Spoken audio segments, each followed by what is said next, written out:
जान लिया इसको। देखिए हिंदी हम लोग का कविता, ठीक है। और कविता क्या? तुमुल कोलाहल कलह में, तुमुल कोलाहल कलह में। और किसका लिखा हुआ है? शंकर प्रसाद का है। और जन्म कब हुआ है? 1800। मृत्यु कब हुआ है? जन्म 1889 में और मृत्यु 1927। इनका जन्म कहाँ हुआ है? बनारसी उत्तर प्रदेश में इनका जन्म हुआ है। अब देखिए इसमें जो है पहले इस चैप्टर के बारे में समझिए, तब जाकर के पूरा क्लियर होगा इसमें किसके बारे में लिखा गया, किस कहानी के बारे में, किसके बारे में रिसर्च किया। तुमुल कोलाहल कलह है ना, ये पाठ का नाम आपको समझ में आ रहा है? अजीब लग रहा है ना, अजीब लग रहा है, टेढ़ा मेढ़ा लग रहा है कैसे। देखिए जब तक इस पे ध्यान नहीं दीजिएगा तब तक समझ में नहीं आएगा।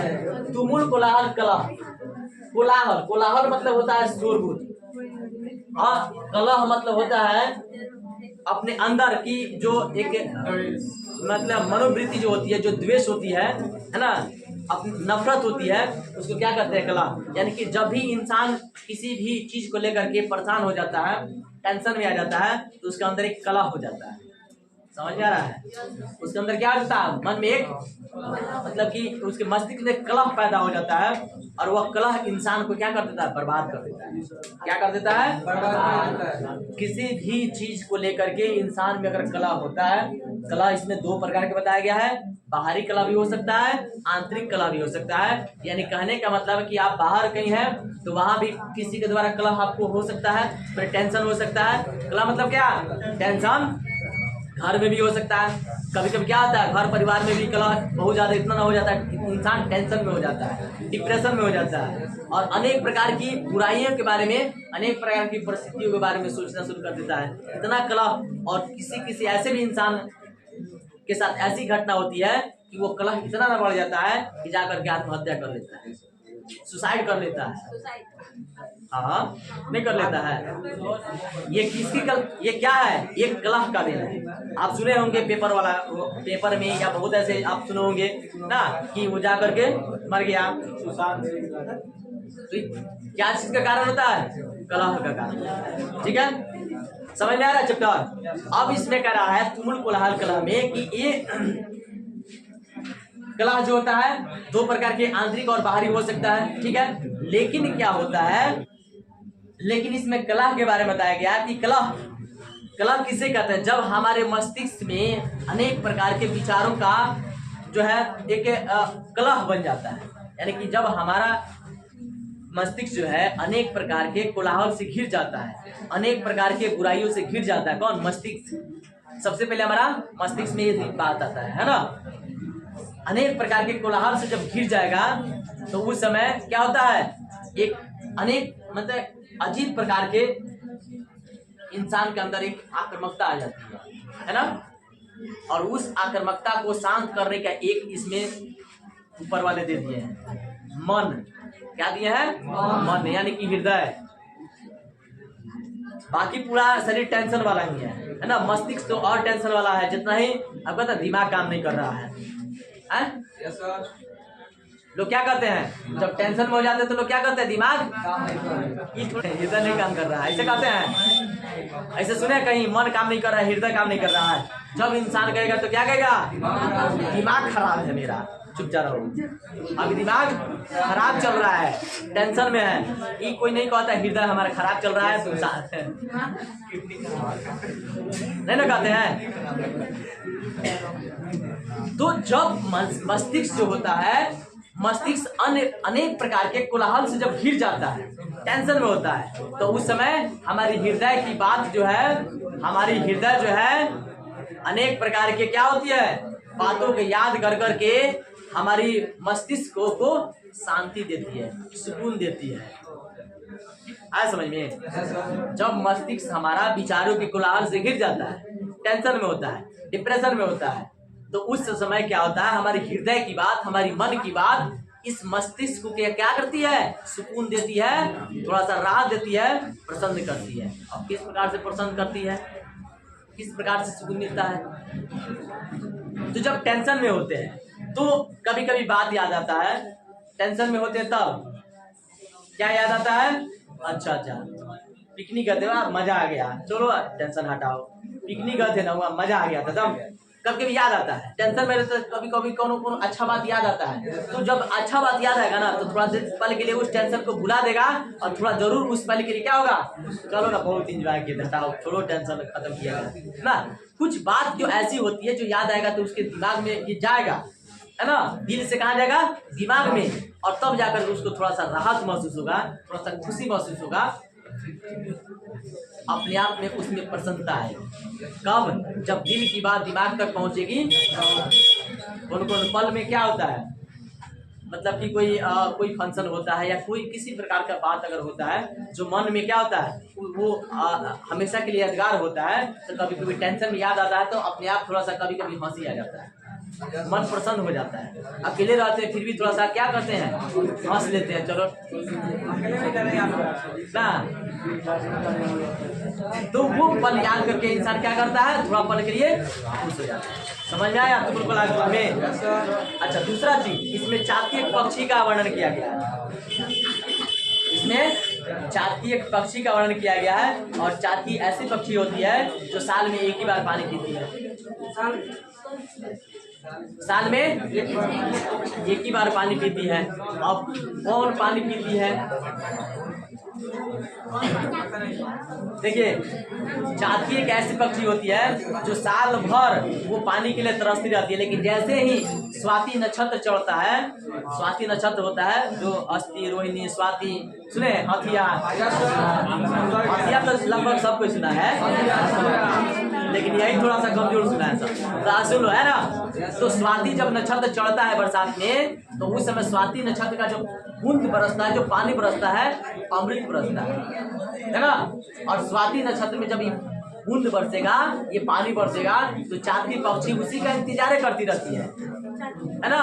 और जैसे ही बरसेगा तो मुंह आ करके पानी पी लेगी, है ना। और जैसे ही पानी पी लेगी उसके बाद से फिर उसका मुंह बंद हो जाएगा, फिर साल भर इंतजार करेगी।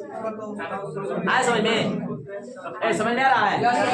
इसमें चातक पक्षी के बारे में वर्णन किया गया है, जो कि चातक हमेशा पानी के लिए तरसती रहती है, और जब उसका जब सीजन आता है, जब स्वाति नक्षत्र चढ़ता है, जब स्वाति के बूंद में पानी बरसता है, तब जाकर वही पानी पी करके ये क्या करती है, अपने आप को संतुष्टि करती है और इसका प्यास मिटता है। फिर उसके बाद से साल भर इंतजार करते रहती है। तुम लोग लाल कलम में समझ में आ गया? दिखा देगा। और प्रश्न है, चातक किसके लिए तरसती है? प्रश्न है पहले का, चातक किसके लिए तरसती है? किसके लिए तरसती है? स्वाति नक्षत्र की पहली वर्षा जो होती है, स्वाति नक्षत्र में जो बरसात होती है, जो पानी होती है, उसी स्वाति नक्षत्र की बूंद के लिए लिखा जाएगा।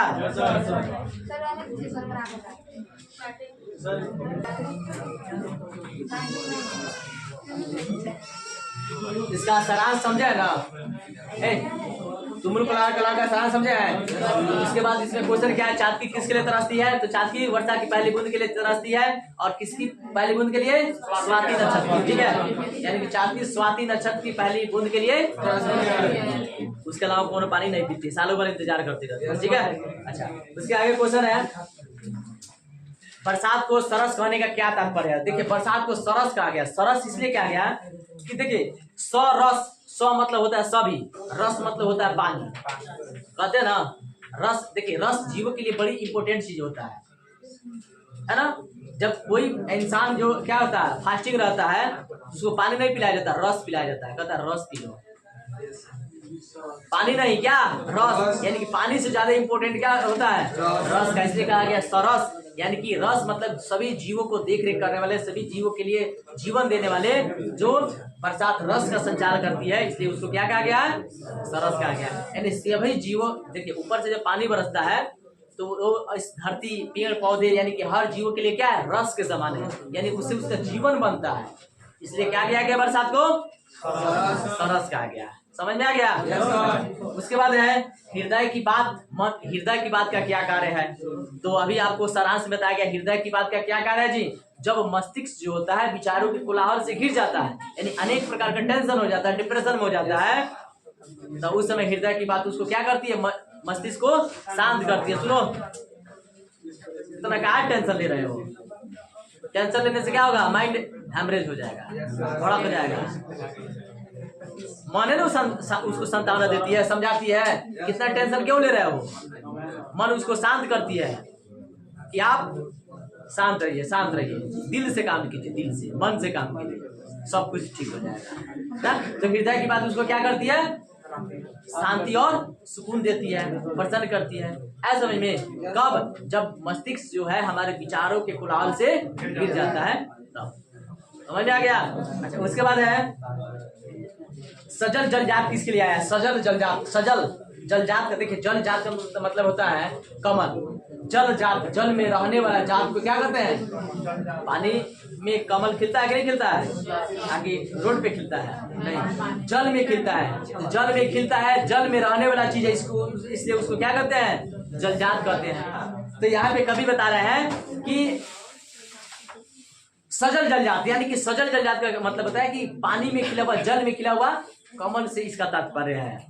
और ये कवि कह रहा है कि जिस प्रकार से कमल हमेशा खिलते हुए दिखता है, हमेशा खिलते रहता है, उसी प्रकार से ये कह रहे हैं कि कमल की बात हम भी हमेशा अपने जीवन में, जीवन के मानविक क्षण में, यानी कि जीवन के मानविक क्षण करने का मतलब उस कंडीशन में जब कोई जो है हमारा मस्तिष्क विचारों के कलह से घिर गया हो, ऐसी मानविक क्षण जब कलह हो, तो उस समय भी हम कमल की तरह क्या रहे, खिलते रहे। ये इनकी सोच है, ठीक है।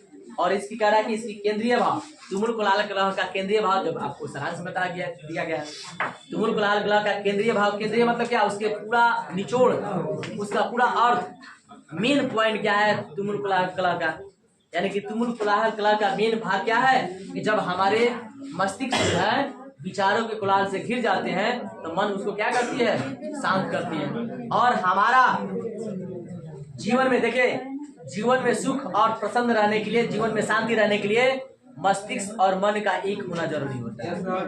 जब तक मन और मस्तिष्क एक नहीं होगा, जीवन में आप कभी खुश नहीं रह सकते, जीवन में कभी आप आनंदित नहीं रह सकते, क्योंकि मन कुछ और कहेगा, मस्तिष्क कुछ और कहेगा। आप मस्तिष्क पे प्रेशर कीजिएगा, यानी कि दिमाग पे प्रेशर कीजिएगा, लेकिन आपका दिल कुछ और कहेगा, तब तक खुश नहीं रह सकते हैं। मन कहीं और, दिमाग कहीं और ना, लेकिन मन दिमाग से देता ना, दिमाग और मन को एक होना जरूरी होता है। कब? आपके शांति के लिए, आपके सुकून के लिए। नहीं तो पता चलेगा कि दिमाग कहीं और है, मन कहीं और है, तो उस समय कंडीशन आपको क्या होना पड़ेगा, संघर्ष का सामना करना पड़ेगा, कलह होगा दिमाग में, क्योंकि दो गो बात न हो गया, यानी कि आप दो गो नाव पर आप पैर रख दिए, एगो हेने जा रहा है, एगो हेने जा रहा है।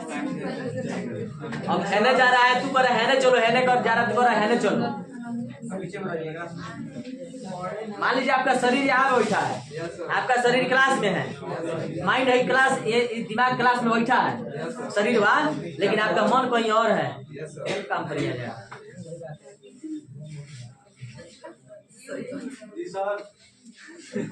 तो क्या हो जाएगा, उसके लिए एक विपत्ति हो जाएगा, एक उसके लिए आफत हो जाएगा, है ना। कहा जाएगा कुछ और ही, उसका दिमाग बस सिर्फ कान रहेगा, दिमाग रहेगा, बाकी मन नहीं रहेगा, तो कुछ नहीं समझ पाएगा। इसलिए खुश रहने के लिए, प्रसन्न रहने के लिए, जिंदगी में सुकून चाहिए, तो आपको क्या करना होगा, मन और मस्तिष्क का एक होना जरूरी होता है। देखिए मन यानी श्रद्धा, जब तक श्रद्धा आपके साथ है, श्रद्धा मतलब समझते हैं, बड़ी लोग कहता है, कहीं आप जाते हैं ना, कहीं जाते हैं तो कहते हैं वाह बड़ी श्रद्धा से हमारा मैंने खातिर बातें किया ना, बड़ी लगन से, बड़ी श्रद्धा से बेचारा हमको पूछा है, जाना पड़ेगा। श्रद्धा, श्रद्धा यानी कि मन, मन मतलब इच्छा, उसकी जो खुशी है, तो खुश रखने के लिए मन और श्रद्धा का जब एक रहेगा, मन जब तक श्रद्धा के साथ रहेगा, यानी कि मन जब तक श्रद्धा के साथ रहेगा तब तक आप खुश रह सकेंगे, क्योंकि आपके पास श्रद्धा है किसी भी व्यक्ति से अच्छा व्यवहार करने का, उसको मतलब कि मतलब सेवा सत्कार करने का अगर श्रद्धा है, आप में किसी चीज की पाने की श्रद्धा है, कोई चीज करने की श्रद्धा है ना, पढ़ने की श्रद्धा है, तब तक आप ठीक ठाक है।